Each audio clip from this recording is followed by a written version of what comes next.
Wimbo nambari 22 Usinipite Mwokozi ni miongoni mwa nyimbo zinazoimbwa sana na zinazopendwa sana na watu wengi. Ifahamu historia ya wimbo huu. Mtunzi wa wimbo huu ni Fanny Crosby aliyezaliwa mwaka 1820 na kufariki katika mwaka wa 1915. Mnamo mwaka 1868, Fanny Crosby na William Howard walitembelea gereza mojawapo huko New York kwa lengo la kuwatia moyo waumini.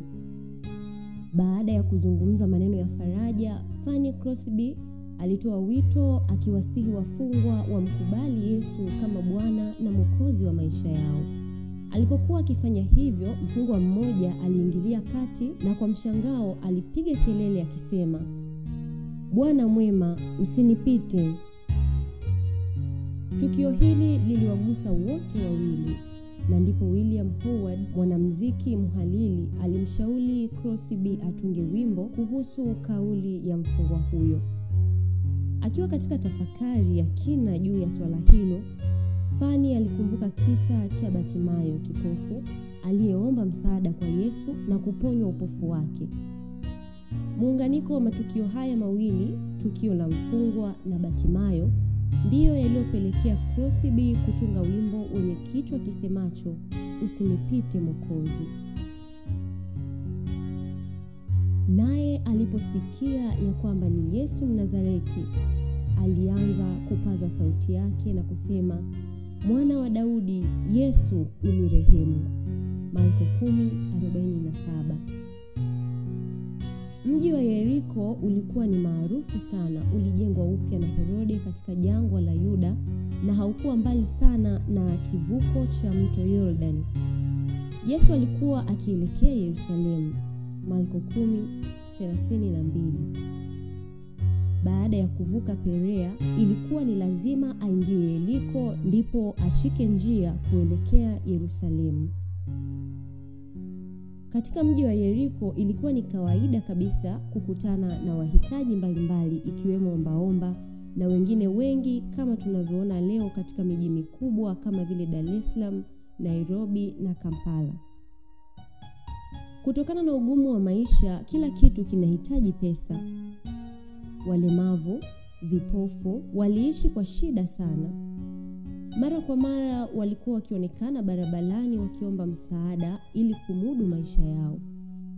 Kitendo hiki kiliwakosesha thamani katika jamii na hata katika familia zao. Ingawa Mungu aliamuru watu kama hao kusaidiwa katika kitabu cha Walawi 25:35 hadi 38, wengi walidhani upofu ni laana kutoka kwa Mungu kutokana na dhambi walizozifanya. Yohana 9:2. Lakini Yesu alipinga wazo hilo pale alipoamua kumfikia kipofu Batimayo na kumponya. Batimayo aliposikia Yesu anapita, aliita kwa sauti akisema, "Mwana wa Daudi."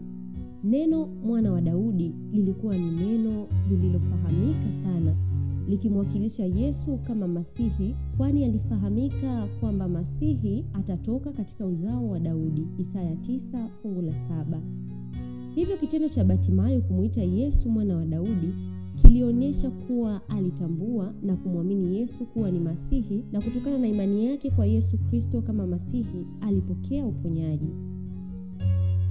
Haijulikani Batimayo alikuwa kipofu kwa namna gani, lakini ilimchukua muda mfupi kumuita Yesu akapokea uponyaji.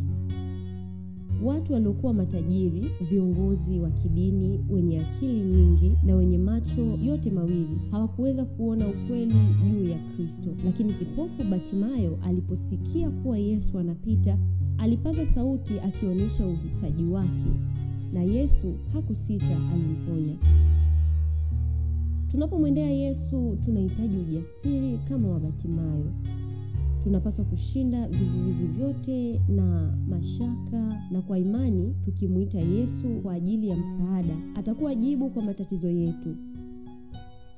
Batimayo hakushuhudia miujiza ya Yesu kwa sababu ya upofu, lakini alimuita kwa imani kupokea uponyaji.